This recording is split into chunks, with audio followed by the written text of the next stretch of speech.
13.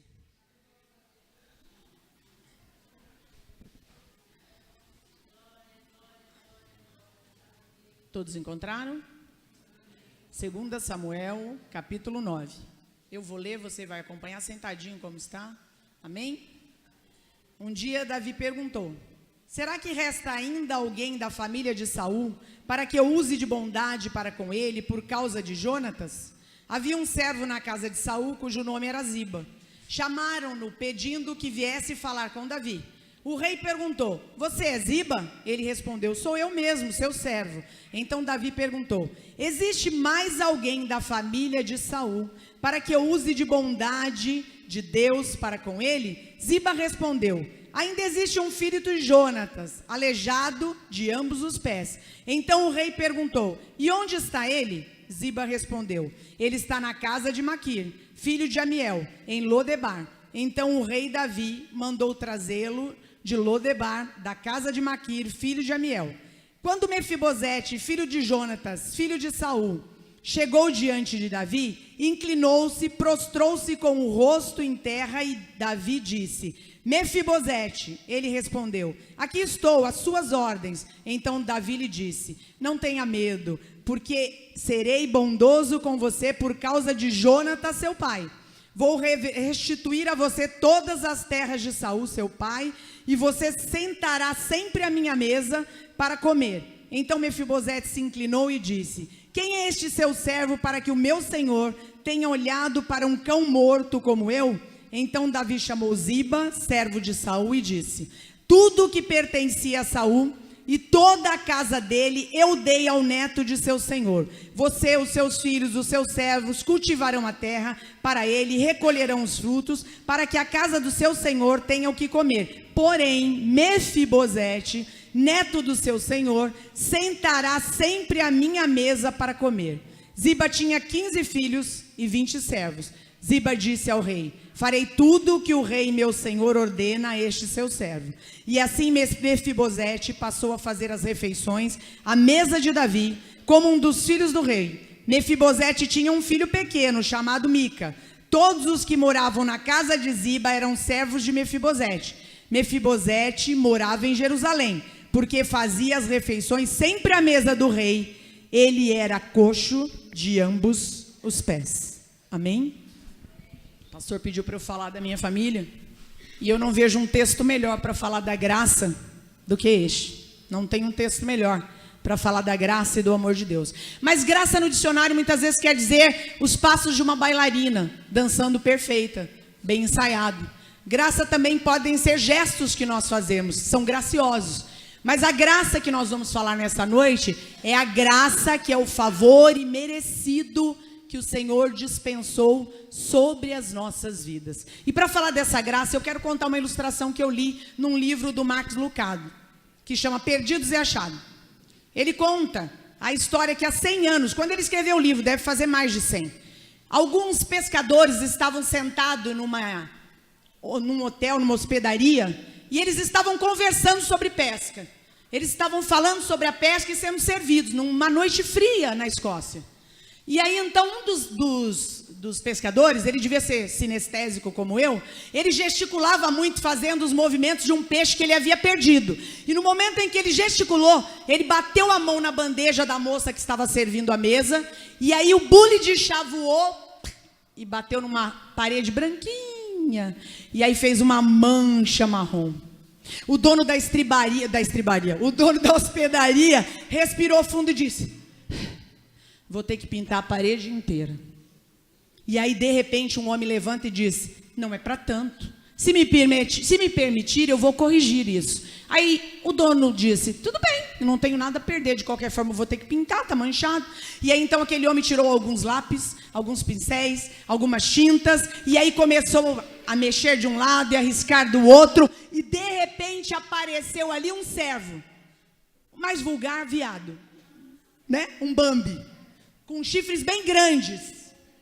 E aí ele assinou embaixo, pagou a sua refeição e foi embora. Este homem era Sir Edward Ladecer, alguma coisa assim. Eu não sei falar inglês, então vamos falar assim, tá? Vocês vão entender. Mas era um grande pintor de animais. Ele gostava muito de pintar cavalos e servos. Ele era muito conhecido por fazer suas pinturas pelos animais. Ele gostava muito disso. E ele foi embora. Mas por que você está falando isso, Conceição?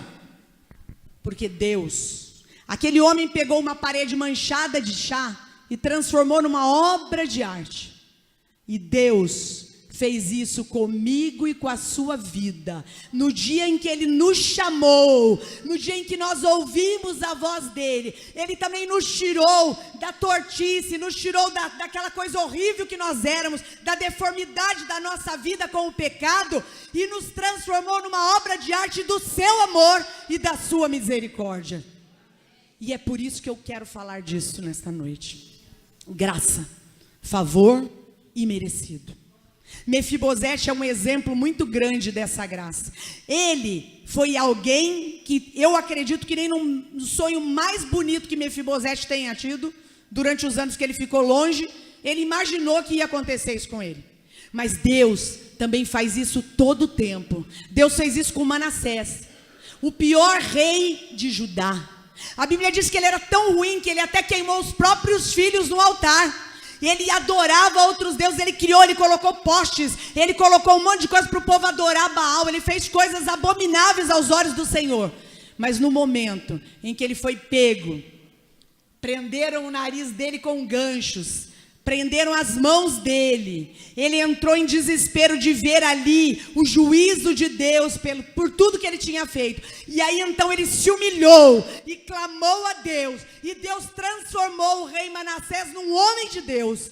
E a história diz que antes de morrer, ele restituiu parte da economia de Israel, que ele tinha destruído com seus acordos. Deus pegou Paulo, um homem sábio, culto, perseguidor, se tornou perseguido. E ele diz lá em 1 Coríntios 15, se não me falha a memória, eu sou o que sou pela graça. Ele não achava que era bom pelo fato de ser tão culto, tão inteligente, de viver tantas coisas. Mas ele sabia que o que fazia dele alguém era a graça de Deus, a misericórdia de Deus, o favor de Deus que tinha alcançado a vida dele. Pegou um monge agostiniano e transformou no grande percussor da reforma, Martim Lutero. Um homem que, por causa dele, muitos de nós estamos sentados aqui hoje, sabendo que é pela graça, que é de graça, que foi pago um preço por Jesus, mas que nós não pagamos isso com nenhum favor nosso, não é mérito nosso, não é nós que temos a capacidade de ganhar, não depende da sua capacidade, da sua inteligência ou da sua beleza, mas foi pelo sangue de Jesus vertido naquela cruz. E ele pegou o meu pai. O mundo rotula as nossas vidas até Jesus entrar nela, e o rótulo que o meu pai tinha era bêbado, irresponsável. O pastor Heleno contou uma parte aqui, um homem além do seu tempo. Quando a Sheila nasceu, meu pai estava fazendo direito. A Sheila deve estar com 43 anos. Imagina, 43 anos atrás, um pai de família com 6 filhos, fazendo direito. Que faculdade não era como hoje, que é fácil entrar. Meu pai era além do seu tempo, mas ele também estava preso nas garras do nosso adversário. Meu pai estava preso como esses homens que Deus transformou. Era um bêbado que chegava em casa e ele não bebia muito, viu? As pessoas dizem que ele tomava uma pinga e ele se transformava, porque Satanás dominava a mente dele. E ele chegava em casa e os demônios entravam no corpo dele e saíam. Eu não sei se a Sônia lembra, mas eu me lembro muito bem. Eu lembro que os demônios só falavam comigo. As crianças tinham medo, talvez porque eu era mais velho. As crianças corriam pro quarto, ficavam olhando o Jair, eu lembro. Tinha aquele cabelinho lisinho, tigelinha. Ele ficava olhando por trás da cortina do quarto, escondido. Hoje tão autoritário, com tanta ousadia para falar com os demônios, para expulsá-los, para falar da palavra de Deus. Mas naquela época com medo. E eu me lembro que entrava demônio e saía demônio. Eu me lembro que meu pai recebia uma criança. Ele chamava essa criança de Pedrinho. E aí ele pedia dalaná e uma chupeta. E meu pai sentava no chão, aquele homem, e chupava aquela chupeta e molhava no guaraná e falava com a gente como uma criança. Depois entrava o preto velho, e aí ele andava encurvado e tossia, e pedia um charuto, e baforava em cima de nós. E aí então ele dizia, minha mãe ficava nas costas dele rezando o credo, porque a gente não conhecia Jesus, e ele virava para trás e dizia, não adianta rezar não, que quem está aqui sou eu. Quer saber que sou eu? Ele pegava o charuto, queimava os braços do meu pai, cuspia, passava a mão e fechava. E ele dizia, ele é só o meu cavalo. Ele é só o meu cavalo. Aqui quem manda sou eu. Mas um dia, o Rei dos Reis foi buscar o meu pai que havia se perdido. Um dia o Rei dos Reis mandou buscar aquele homem. Um dia o Rei dos Reis apareceu para buscar aquele homem que para mim só a morte poderia consertar. Quando eu olhava para o meu pai eu falava, só se morrer, não tem jeito. Mas um dia ele entrou pela porta de casa e gritou, eu sou crente. E a gente morava na Coab, eu olhei e dei risada e falei, agora ele é crente. E aí uma voz suave falou no meu ouvido, olha bem para o rosto dele. E quando eu olhei, o rosto do meu pai brilhava igual essa luz fluorescente. E aí eu disse, eu quero conhecer esse Deus, porque eu acreditava que na sua vida era só a morte, e eu fui a primeira a entrar na igreja e conhecer esse pai amoroso que usou de misericórdia. E como diz o pastor, alcançou o meu pai, mas alcançou a nossa família com isso. Crê no Senhor Jesus Cristo e será salvo tu e a tua casa. Eu me lembro, o Mefibosete foi chamado, talvez o pensamento dele naquele momento foi, o rei vai me prender, descobriu onde eu estou, descobriu que eu sou um descendente de Saul, ele vai mandar me prender. Talvez ele tenha pensado isso, eu vou descer pelas escadas da prisão do palácio. O meu pai encontrou com o Rei dos Reis e o servo dele, foi na esquina da Antônio Agu com a Marechal Rondon. Aquele calçadão que tem em Osasco, quando você cruza ele ali entre a Marechal Rondon, que é a da delegacia, e o calçadão ali, quando você cruza e os carros viram ali, meu pai encontrou o Rei dos Reis ali. Uma serva do Senhor encontrou ele, conhecia ele há muito tempo, e disse, Joaquim, o que está acontecendo? Ele tinha saído de casa, estava cabeludo, andando de bolsa tiracolo. Joaquim, vai em casa, você toma um banho, eu te empresto uma camisa. Eles eram amigos há muitos anos, o marido dela, ela e o meu pai. E eu te dou janta e você vai comigo para a igreja. E aí o meu pai ficou titubeando e queria sair. O Espírito Santo disse no ouvido da irmã Maria, segura ele pela mão que o diabo vai matar ele na próxima esquina. Ora com ele agora. A irmã Maria começou a orar e ele se escondendo, porque ele era conhecido. Todo mundo em Osasco conhecia meu pai foi um dos emancipadores, tem praça com o nome dele, todo mundo conhecia, trabalhou na prefeitura, trabalhou muitos anos, todo mundo sabia quem era ele, o Rosinha. E ele foi se escondendo e Deus mandando a irmã Maria orar. Quando ela terminou de orar, ele disse, eu vou. E quando ele entrou pelas portas da primeira igreja à noite, o pastor disse, nós vamos expulsar demônio a noite inteira. Mas daquele dia em diante, a história daquele bêbado, as pessoas não poderiam mais chamá-lo assim. Talvez o rótulo que ele levou uma vida inteira era bêbado. Talvez as pessoas quando encontravam ele na rua ainda era bêbado. Mas o Senhor transformou a história dele e mudou a sua história. Davi não perguntou, tem algum bonitão da família de Saul para eu fazer uma coisa boa para ele? Davi não perguntou, tem alguém que tem uma boa aparência para eu fazer? Ele perguntou, tem alguém da família de Saul para eu agir com misericórdia como Deus agiu comigo? Porque se tem alguém que sabia o que era misericórdia, o que era graça, era Davi.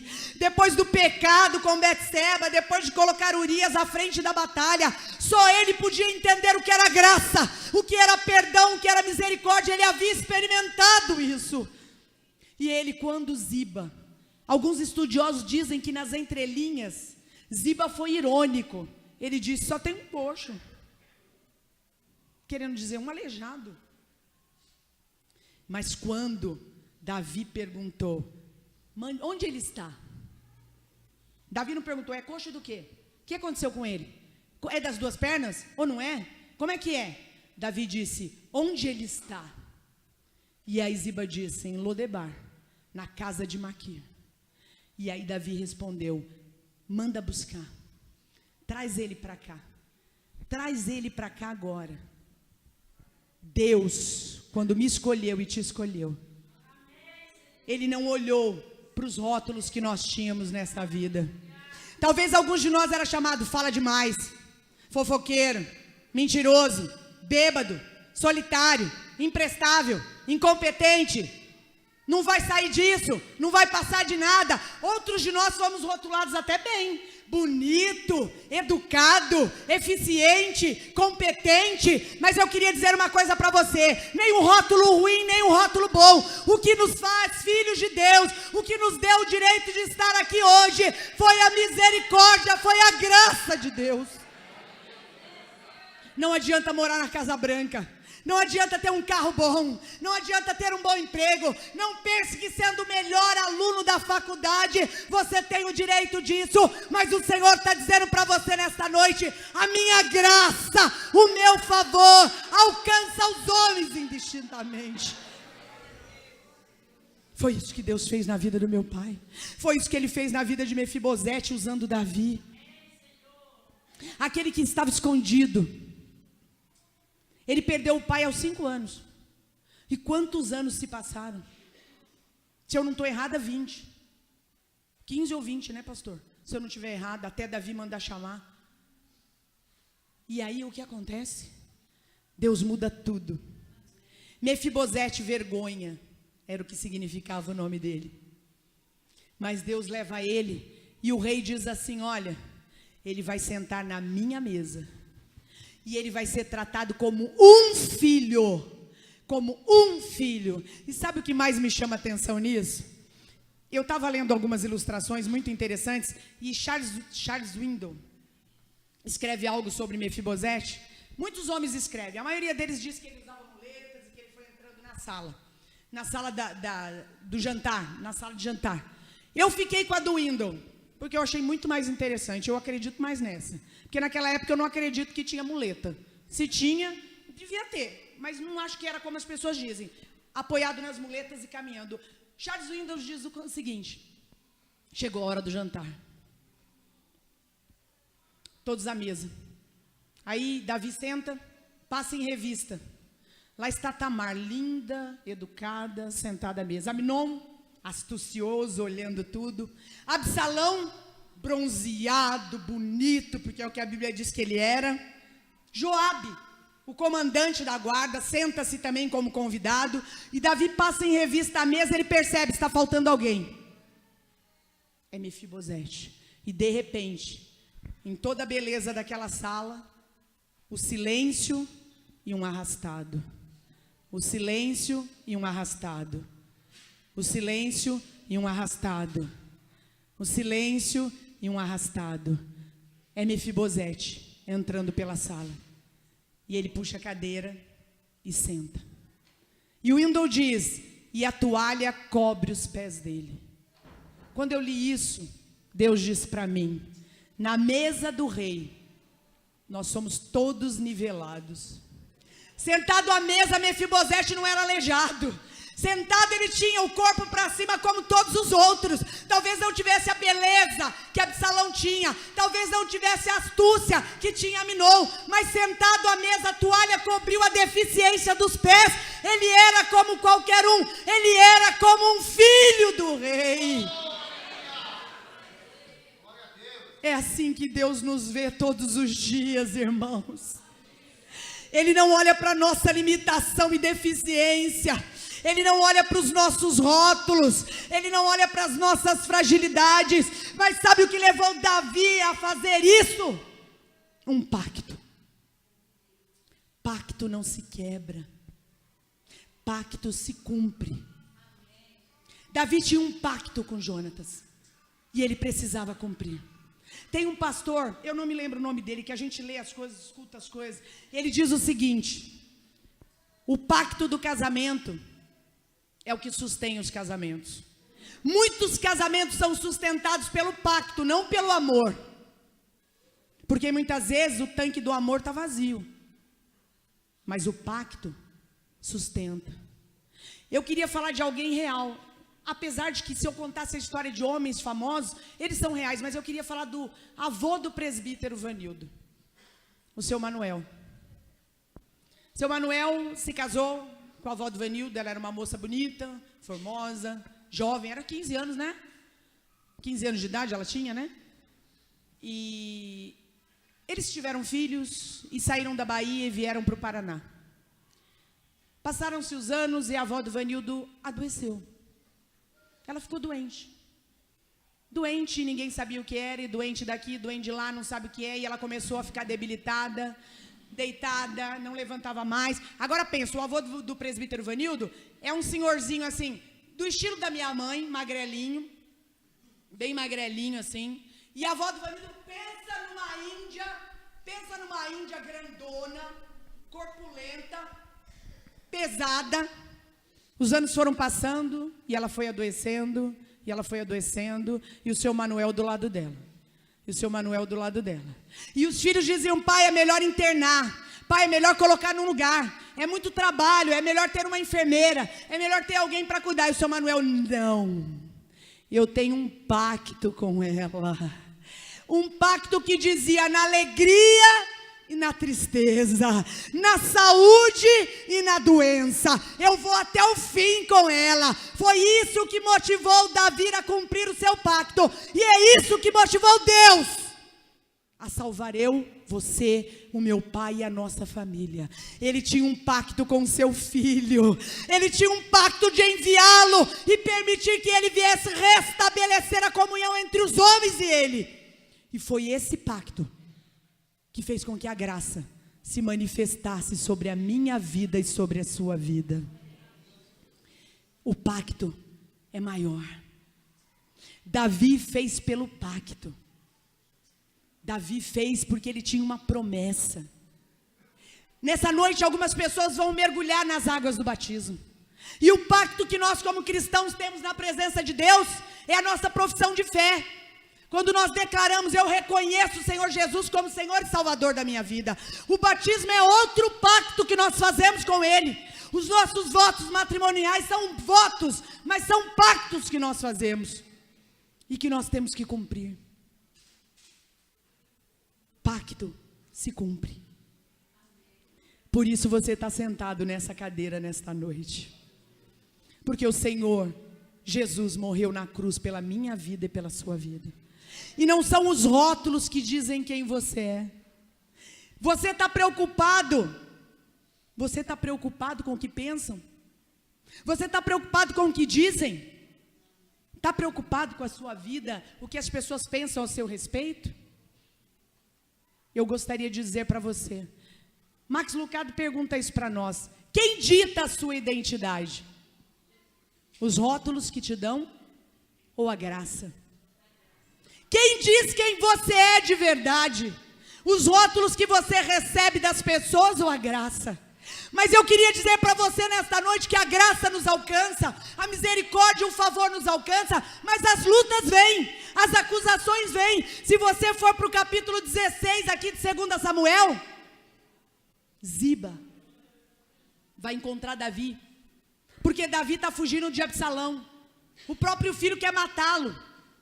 E aí Davi está fugindo e Ziba chega com jumentos, chega com pães, chega com vinho, e aí vai lá fazer a média para o rei. E depois de fazer a média, o rei pergunta: onde está Mefibosete? Ele responde: está lá em Jerusalém, tentando restabelecer o trono dele, contando uma mentira. Quando você faz um pacto, quando você senta à mesa do rei, as dificuldades não acabam, as acusações vão vir. Jó passou por isso, Jesus passou por isso. Depois de ouvir no batismo: este é o meu filho amado, em quem eu me agrado, me comprazo, ele depara com Satanás lá durante o seu jejum, dizendo: você é o filho de Deus? Então manda as pedras se transformarem em pão. Quando o rei te chama, as acusações virão, Mas você tem um pacto. Vá até o fim nesse pacto.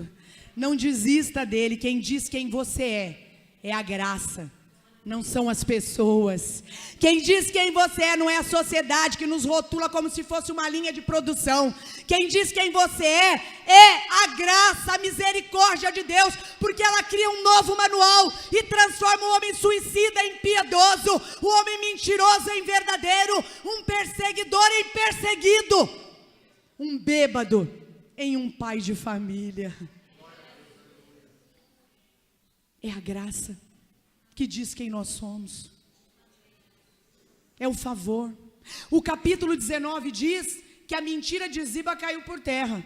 Quando Mefibosete vem encontrar Davi, ele vem barbudo, sujo, ele não tomou banho, não fez a barba, preocupado que o rei estava lutando, preocupado. E aí então, quando o rei chega, Mefibosete olha para o rei: "Oh rei, que bom que você voltou", nas minhas palavras. "Estou feliz que você voltou." E o rei falou: "É? E onde você estava?" Aí ele disse: "Olha rei, eu queria ir ter contigo, mas eu sou aleijado. E o meu servo me enganou. Eu pedi para pôr um jumento e eu subi nele, ele não deixou. E ele ainda falou mal de mim para o rei. Mas o rei é como um anjo. Faça segundo a sua vontade." Mas Davi já tinha dito para Ziba: tudo que é de Mefibosete, divide com ele. Tirou o que tinha dado. E aí o rei falou: Mefibosete, tudo bem, mas é o seguinte, tudo que era seu, agora você vai ter que dividir com Ziba. Mefibosete respondeu para o Senhor. É a partir do versículo 24, se eu não estou enganada, no capítulo 2 Samuel 19. Rei, pode dar tudo para ele. A mim me importa que o rei voltou em paz para casa. Sabe o que Mefibosete estava dizendo, meu irmão? Que o mais importante para ele não eram coisas, não era a reputação dele, o mais importante era a presença do rei. E para você e para mim, o mais importante é a presença de Deus, é o que ele pensa de nós. Mefibosete diz: pode dar tudo para ele, não tem problema, rei. A mim o que importa é que eu sento na mesa do rei. Eu sou um filho do rei, eu sou tratado como filho, isso para mim é mais importante. O que você valoriza? Coisas? Ou sentar à mesa do rei? A sua reputação? Ou sentar à mesa do rei? Eu quero te perguntar nesta noite: você já experimentou essa graça? Você já experimentou na profundidade dela? A graça que faz com que você entenda que não importa o que passou, não importa quem você era ou o que pensam a seu respeito. O que importa é que o rei mandou te chamar e que você senta na mesa do rei como filho do rei. É aqui que você está. Segunda pergunta: você tem prazer no rei? Você tem? O seu prazer está no rei ou em coisas? Ou em rótulos? Qual é o seu prazer verdadeiro? Alguns de nós, com o passar do tempo, perdemos a alegria de estar à mesa do rei. E tudo que nos alegra é saber o que pensam ao nosso respeito, o que vai acontecer conosco. Mas o Senhor está perguntando para mim, para você, Ele me perguntou a semana inteira: você tem alegria de estar na minha presença? Você tem alegria de sentar na minha mesa? Terceira pergunta que eu quero te fazer nesta noite: você vive de maneira piedosa e digna? Se o inimigo procurar alguma coisa contra você, ele vai ser envergonhado? Porque quando eu vivo de maneira piedosa e segundo a palavra, Deus cuida da minha reputação. Mefibosete não fez nada. A verdade veio no capítulo 19, lá na frente. Ele não precisou fazer nada. E agora a última pergunta, para você talvez que está aqui nesta noite, que o rei tem te chamado, mas você não tem atendido. Ou talvez você não tenha ouvido. Você quer receber esta graça nesta noite? Você quer ver o rei mudar a sua história e a sua família? Porque a Bíblia diz que Mefibosete, apesar de ser coxo, tinha um filho chamado Mica. Ele também foi abençoado. Você quer receber essa graça? Os irmãos que vão mergulhar aqui estão declarando: eu já recebi, eu confesso isso diante dos homens. Eu confesso essa graça sobre a minha vida.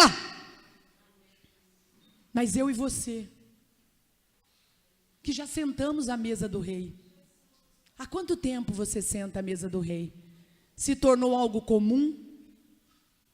Sentar à mesa do rei para você é como escovar os dentes todo dia de manhã?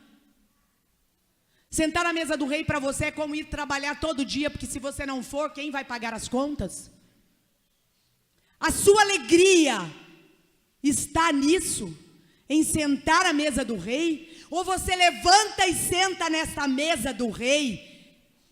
Porque você tem que sentar. Porque um dia ele te chamou. Vamos sentar. Um dia eu fui filho de um sucessor de um rei, né? Talvez o sonho dele fosse ser rei, mas não foi. Mas não precisou. Para sentar à mesa do rei, ele não precisou. Aquela época lá no Oriente, quando um rei dominava, ele tinha que matar todos os sucessores, para depois ninguém vir reclamar, trono. Mas Davi tinha uma aliança, tinha um compromisso. O meu pai estava perdido para a sociedade, para mim. Ia terminar a vida como um bêbado, ia morrer e aí era o fim. Porque a ideia que eu tinha de acabar era a morte. A ideia que eu tinha de acabar o problema era a morte. Para mim a morte resolveria tudo. Ele vai morrer, nós nunca mais vamos ver um bêbado caindo de um lado para o outro, nenhum demônio dentro de casa. Mas a morte não é o fim. A morte não é o fim para as nossas vidas. Para nós que conhecemos. O capítulo 21 diz que Davi começa a passar no seu reinado um grande problema de fome. E ele não entende o que está acontecendo. E aí então ele vai buscar a Deus e descobre que havia uma aliança que Josué fez há 300 anos atrás e que Saul quebrou. Então tinha que se matar 7 descendentes de Saul. Mas a Bíblia diz que a Mefibosete, Davi poupou. Sabe o que isso quer dizer para mim e para você? Eu e você merecíamos o inferno. Eu e você merecíamos a morte eterna. Eu e você merecíamos nada. Nós não merecíamos nada de Deus, eu e você. Mas sabe o que aconteceu? O Senhor, pelo pacto que tinha com Jesus, pregado naquela cruz, derramado o seu sangue, nos dá o direito hoje de entrar no céu e contemplar a face dele. Ele nos poupou, eu e você, pelo pacto. Mais uma vez, você conhece essa graça? Você tem alegria nessa graça? Você tem alegria nessa graça? Ou perdeu? Está como Davi que pede no Salmo 51, torna-me dar alegria da tua salvação. Ou você prefere estar escondido? Deus já te tirou da caverna, da escuridão do pecado, da deformidade da sua alma. Você tem vivido segundo esta graça te achou? Você tem vivido segundo o rei te chamou? Foi cantado aqui um hino e foi dito: essa graça, depois que está em você, tem sido distribuída para os outros. Você perdoa? Você ama na horizontal?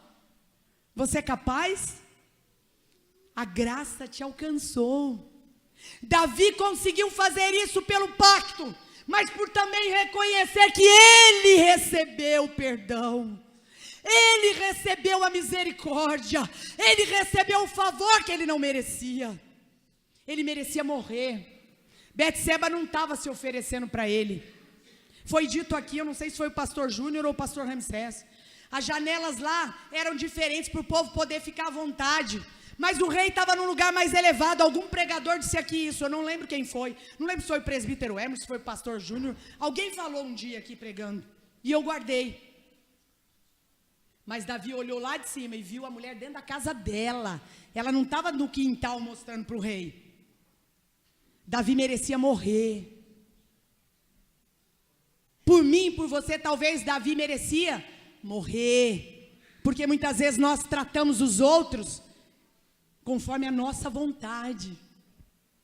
Mas a graça faz aquilo que nós não temos a capacidade de fazer. A graça perdoa, a graça usa de misericórdia, a graça reconhece a fragilidade e a necessidade que o homem tem. Deus fez isso por mim e por você. Nesta noite, o Senhor quer nos lembrar, num momento tão oportuno, que os irmãos vão confessá-lo publicamente, que a graça é quem diz quem você é. A graça é quem dita a sua história. Não são os rótulos, não é o seu passado. Com permissão do pastor, se coloque de pé.